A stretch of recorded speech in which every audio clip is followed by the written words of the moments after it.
Andale. I guess that's different to hello. It is. Hello, another episode. Hello. Where were we today? Short Hills Provincial Park. Is it a provincial park? It is, yeah. It's, I believe it's part of the Ontario parks, I think. Which would be provincial. Yeah, so I see. You're funny. There's provincial, there's whatever, regional, there's Niagara parks, So, yeah, Short Hills Provincial Park. We've been here once before, earlier in the year, last year. Have we really not been back since? No. Not even you? No, and I didn't like it the first time. So, yeah, and I haven't been back since, and I went back today and I didn't like it, so... Whoa. How do you really feel? And we didn't do as much as we did last time. No, I liked it the first time a lot more than this time. Not to say that I didn't like it, but I'll get to what I think about it in more detail in a moment. Yeah, it's a beautiful place, good place for a walk. It is one of the places where you can ride on some bits of the Bruce Trail. So there's a trail called Black Walnut, half of which is rideable, half of which is a walking trail. And then, yeah, there's a couple of other trails. There's like a loop that we did, which we did last time.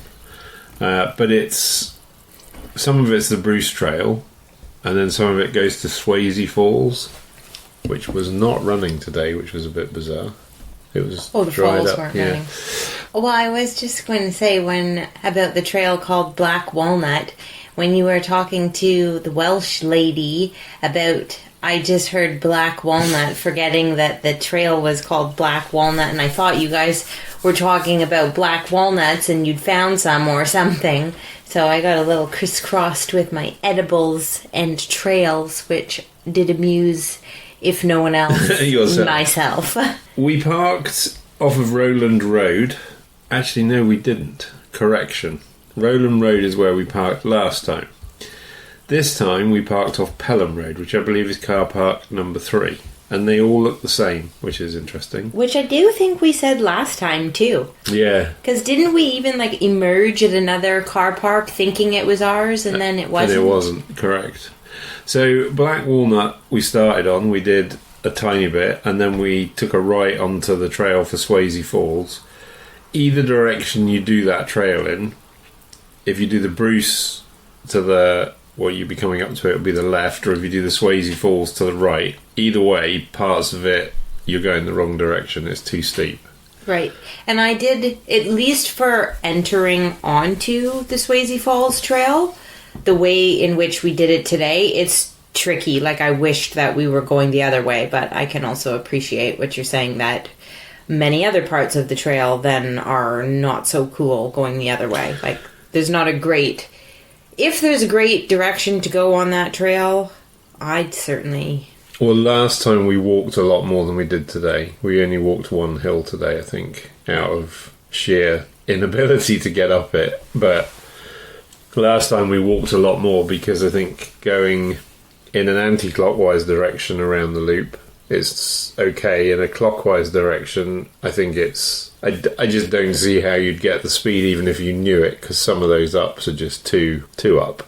But where we bumped into that walking part, you'd never ride up where we were coming down. It's too steep, right? So my advice, if you're new to the area, if you're somebody that lives down here and rides it all the time and is listening to this going, no, you go the other way because there's a shortcut or something, then great, drop me a note. But if you're new to the area... Like us, so you come from the car park on Pelham Road, down Black Walnut, there's a right-hand turn for Swayze Falls. Take the Swayze Falls trail, which might mean a few steps of pushing your bike, unless you have a bit of a run-up at it, and it's weird because you have to go past it, turn around and come back to get a run-up.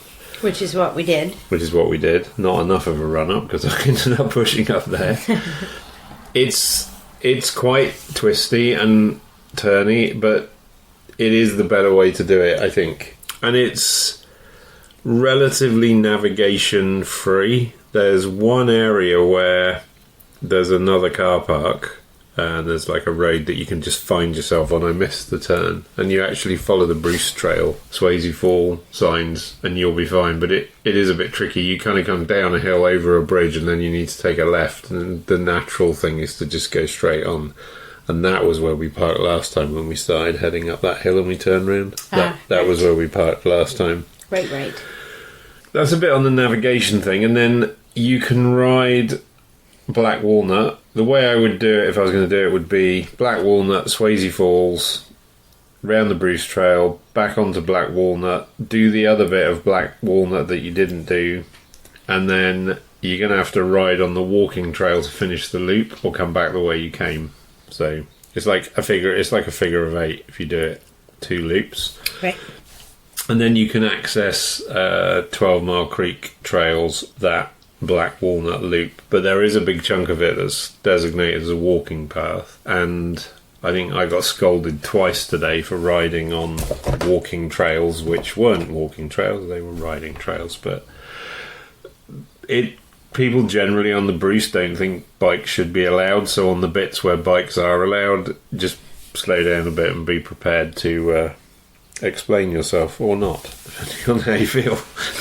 Fair enough. So is this it that I'm seeing on the map for short hills, for mountain bike trails? That's it, yeah. Really? Yeah. So all the other places are like 12 mile and connected to... 12 Mile, yeah. So that joins, 12 Mile comes down and then into the top of short hills, and then, yeah. So it's just the 2 loops? Pretty much, yeah. Okay. I don't know why. I was under the impression that there was many more trails there that we hadn't yet explored. There's a lot of side trails, but they're walking trails. Right. There's a couple of riding trails. And I think if you do both loops, you're getting on for like 8 or 9 miles, so it's not nothing, and it's pretty up and down. Yeah. But if you're going to ride the 2 loops completely, I'd probably try and do a weekday or early on a weekend. We were a bit earlier this morning and it started off fine, but it definitely got busier. Even when it was rain and thunder and lightning, we seem to run into a lot of people. So I was thinking about the nice lady, side note, I was thinking about the nice lady from the Italian coffee shop here in town today that said she doesn't like thunder and lightning, and that there's not much of it here in Welland. Was today. Yeah, there has been a lot lately, and I keep thinking of her.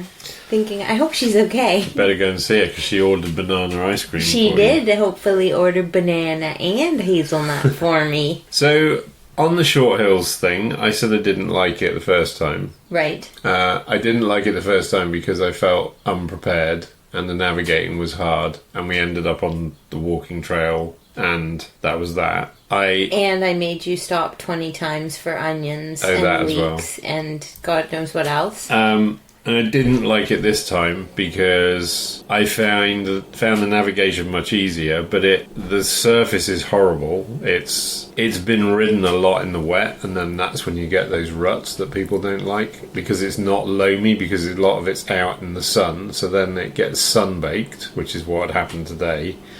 And then you're riding on a day like today where it's all sun-baked and rutted and like riding on lumpy concrete, and then it rains and it becomes like an ice rink, and it's just unpleasant and difficult. So that's why I don't like it. However, there are a few bits of it where the descents are pretty cool and it is quite interesting. But on two of the best descents in there, I ran into walkers coming the other way, which is fine, and then a walking party that just would not shift, like 20 people or something, and then you end up right at the kind of crux of where you're trying to go down, and there's people scrabbling out the way. It's just not what I want to do. I'd rather be riding where there's less people, as everybody knows, just because I don't enjoy the having to rethink my ride every 5 minutes. So, or like you say, stop in the middle of a downhill, which is you've just sweated all the way up a hill, and then we were going to do Black Walnut, but then the thunder and lightning came in, so we rode back up the hill we came down, which was a bit of a challenge for me anyway. It's a bit of a slog, that steep hill out of there, and we went for tacos, but that's a whole other thing. But Jessica, we did find Snow White and Three Dwarfs. Oh yeah, I forgot. Well, you did. Which was a bit peculiar. And I did spend a bit of time looking for morels myself, but Jessica had a bit more success, not necessarily on the morel front. I would say that absolutely it is stunning forest and woods. Like, it really is spectacular. But honestly, I left there today thinking, I think that this place, I'd prefer to walk and hike around it as opposed to ride. I think I would have a more pleasant experience. So same thing for me with that surface, is just like, whoa, vibration, rooty toot toot, bumpy bump. Well, it's not even roots, it's just rock hard, sun-baked, rutted ground that is... It's been a really hot week, so like Jamie said, it's been sun-baked and, cracked, and I just, from previous ruts, it's so hard. And then when we went out today, it was just starting to drizzle and then thunder boom. So like you said, that slick that is just forms on the top of that surface. Yeah, you can't do anything. You put your front brake on it, your wheel slides out. No, it's not even like sinking in mud or anything. No. It's like a skating rink. A very groovy, rutted, not groovy in a cool way either, just rutted. And even horses, like, we've ridden in snow where horses have been, that has been smoother than that. Yeah, and people don't often... It's common in England, the sun-baked mud, because we have a lot of rain, and then we have a lot of hot sun for like 2 days, and then back to rain. So that surface in non-bike parks, so mountains, hills, it's common. So I'm pretty used to it, and I hated it then as well. It's bizarre, and you try and explain to people and they don't believe you until they walk on it and slip over, and then they're like, oh, now I see what you mean. Because there's just nothing. There's no grip or squish or give. Yeah, studded tyres would be your only, and they just get full of mud in 2 seconds. Right.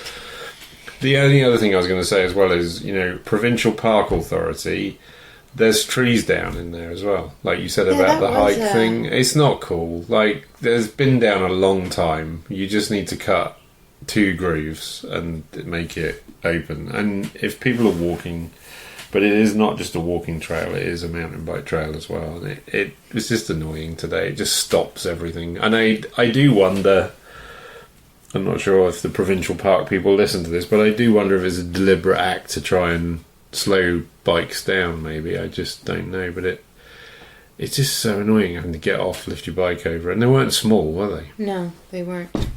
Well, I hate to be such a Debbie Downer about this place because, like I said, it is truly beautiful and it's gorgeous, absolutely. It just was not an excellent riding experience for me. Like, that surface is just not enjoyable to chitter chatter chomp on for pretty much the entire duration too. Yeah, and I would say if you're visiting the area riding, then Queenstown or Queenston, yes, Short Hills is on the lower list. 12 Mile Creek's worth a ride. If you're here for a week and you got lots of riding opportunity, go and ride it, because some bits of it are cool. But I agree with Jessica, like, going for a hike would be a better option. That would be my preference, because I definitely would like to visit there more and more often, and there's I think a lot more exploring to be done. I just think it on foot might be, yeah, I would agree, might be more enjoyable for me. So on a more positive note, we did identify a couple of new items today that, as I learned, the more that I learned about them, the more excited I got. So I hope you can share some enthusiasm with me. First, I'll just mention, and we already have, I believe, talked about the phlox flowers. Yeah. It was really beautiful today. They were out in full force. Like, huge fields of them. You took some really nice photographs of them, didn't you? Yeah, I will. I'll put some on the gallery section of our website, which I do need to add a few things to, and I will also probably use one as a thumbnail. They were truly beautiful today, and really, the smell. Actually, that was something I really appreciated today. Was the smell in there with the little bit of drizzle that had happened on the way, just to kind of bring out freshen everything up a bit. Yeah, I really got some nice deep breaths of late spring scents. That is one thing about it, in its defence, that place, is considering how close to urban areas it is. The guy trimming his lawn, that suddenly it's like, oh, what's that noise? But how close it is to urban areas and roads. It's pretty quiet in there, isn't it? Yeah, pretty quiet and pretty wild. So, just as a side note. So anyway, sorry to interrupt you. Not at all. So, the first thing that I stumbled upon that I thought, I don't even know why, but I thought that looks edible. So, Must be edible. Must be edible. It has a funny name too. It's called Nipplewort. So I will try my best to pronounce the Latin name. Lapsana communis. Sorry, I couldn't read my own writing. No, I think you're probably right. Do I use that as the thumbnail for clickbait? Nippleworts? That could be interesting. Could be. So it also has a few other names. Nippleweed, or also known as dock cress or succory dock cress. So, from a distance or at a quick glance, this can look a little bit like garlic mustard, and I'm sure that that's sort of how I kind of was attracted, or how it caught my attention. Yeah. But again, upon closer inspection, no, it was not garlic mustard. So, the leaves form a little rosette of leaves, and they're green and elongated, with a rounded terminal lobe, and it has smaller lobes on either side just below.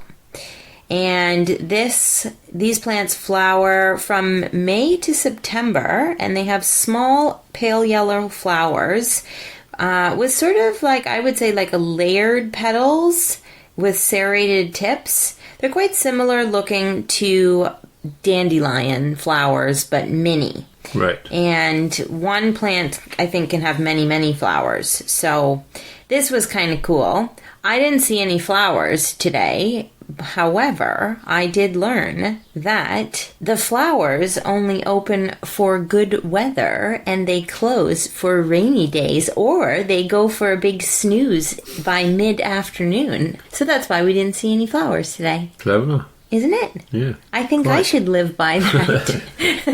Yeah, everybody should. Yeah. Yeah, there are. I can't remember growing up there was flowers that did that, but I don't know which ones they are. Yeah, I'm sure they're not the only ones, but I thought that was... Well, that's pretty cool. I thought I could get behind that. That schedule. I'm going to bed, the flowers have gone to sleep. Exactly. So the leaves are... and flowers, I believe. You know what? I'm not sure on the flowers. But I'm going to say yes on the flowers. Right. Maybe double check it. But the leaves for sure, as that was only what I collected today. The flowers are all snoozing. They can be eaten raw or cooked, and you want to get them while they're young, as usual. And I would say they are just a tiny bit bitter or spicy, but otherwise they are quite smooth tasting. So I'm even already wondering about a pesto with some of those today for dinner. Sounds good. New recipe coming from Jessica by the sound of it. And maybe some phlox flowers on top. Now I'm Excellent. just dreaming. So I do have a fun fact, although I don't know how fun it sounds, about the nipplewort or nippleweed, but I suppose, hence where the name comes from.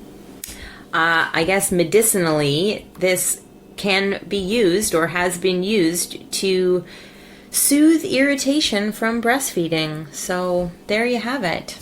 So that probably is where the name came from. Yeah. Yeah, I think I like nippleweed better than nipplewort, though. So, moving along, the next one that I discovered today is called Creeping Jenny. Now, I'd like to know who Jenny is, and I did not get to the bottom of that. Did you do some research? I did do a little bit of research, but Jenny will remain anonymous. I wonder what that means then. Because, again, growing up in England, there's a little bird called a jenny wren which lives in hedgerows. I wonder if there's some other... I'm not looking that up, but I wonder if there's some other meaning of that, maybe. Well, Jenny gets around. She does. So, I will again try to pronounce the Latin name. Lysimachia or Lysimachia Nummularia. And this is an invasive species, so, it's a creeper, all right. And Creeping Jenny is in the primrose family, so it is an evergreen, a perennial evergreen, which I think that we might add some to our backyard to creep along the trellis. Yeah, that might not be a bad idea. I think so. Well, hear me out, and we'll see if you're sold by the end of it or not. So, other names are moneywort, herb twopence, or twopenny grass, which I liked all of those. And the leaves on this creepy crawly are small and shiny rounded leaves, and they grow in opposite pairs.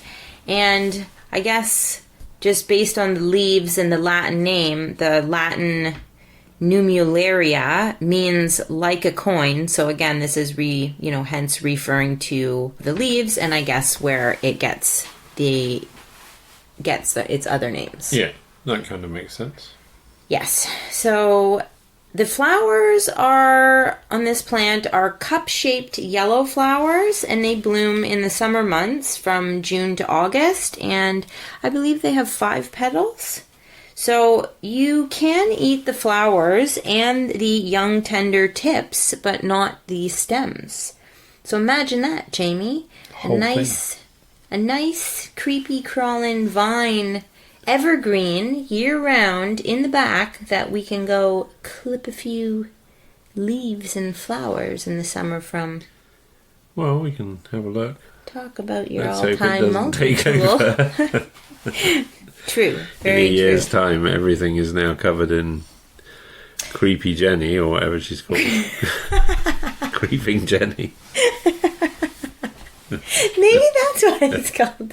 Creeping Jenny. Maybe Jenny was kind of creepy. Creepy Jenny out in the garden. I'm not going out there in the dark. Oh dear. So you can also make a digestive and calming tea.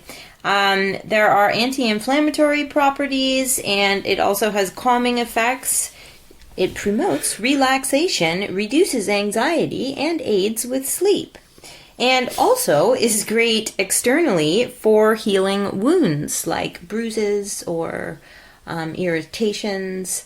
So you can use that topically. Sounds like I need to bathe in it. Yeah, probably. Just go roll in a patch of Creepy Jenny. So next along with Creeping Jenny, next on my list to find is Creeping Charlie. Are they related? Maybe they were cousins. Oh dear. So those were our edible finds today. Yeah, you did well today because there was no morels, despite looking. We did find a few old pheasant backs, but I guess we're coming to the end of that period of time right now. I don't know if we're coming to the end or not. Maybe a little bit longer, depending on where you are, but the ones we're finding now seem to be a bit older. That's also, too, things have been early this year, too, with, so just who knows? All over the place. Yep. Anything else you want to add? Oh, yes. I would like to add that I'd like to make this clear, we have not been slacking on the consumption of ice cream. Oh, true. Let me tell you. We have only been not out for it as much due to seasonality and a lot of folks not consuming ice cream every day of the year. Lack of demand. Yes. So I think we would like to report on a lovely gelato shop. So we would like to have a quick little review of Gelato Village, which is not too far from Short Hills. It's on Pelham Street, just south of Regional Road 20. So, yeah, just a little ways south of Short Hills. And we've driven past a number of times, and they seem to have been closed or operating on Winter hours. Yeah, off-season, shorter hours. So now I'm happy to report that I do believe that they are open until 10 p.m. every day now. From the bike riding point of view, Yes. before you get into the rest of the review, depending on your timing, there is parking outside, which is good if you've got bikes on the back of your car, just as a side note. Excellent As point. I spend most of my time fretting about our bikes on the back of the car, so... Good point, as well as there's a little patio, so you could... sit out front and keep an eye, so... Absolutely. Yeah. So, yes, good, decent little parking scenario, nice little patio scenario, much better hours now that it's summertime. And now on to the gelato. So, how many flavors would you say they had? 20? That's what I would have guessed also. First thing I will say that does raise a slight bit of concern with me was the fact that they only had waffle cone on offer at this time. So I don't know if that means next time they might have restocked the other types of cones. I'm always after the regular, or if it's a waffle jobber only. Or the serving person was heading for a career in politics, because we asked her a direct question, which was, do you have wafer cones? And she said, no, not at this time, which was kind of... Left me hanging. A little bit, yeah. And then So true. We couldn't qualify, because it then got busy. True. So I did not get to the bottom of that, in case anyone is on the same page as I am. Or I'm sure lots of people also love waffle cones, and they are quite special, but I'm more interested in the ice cream than the vehicle, as I'm sure everyone knows.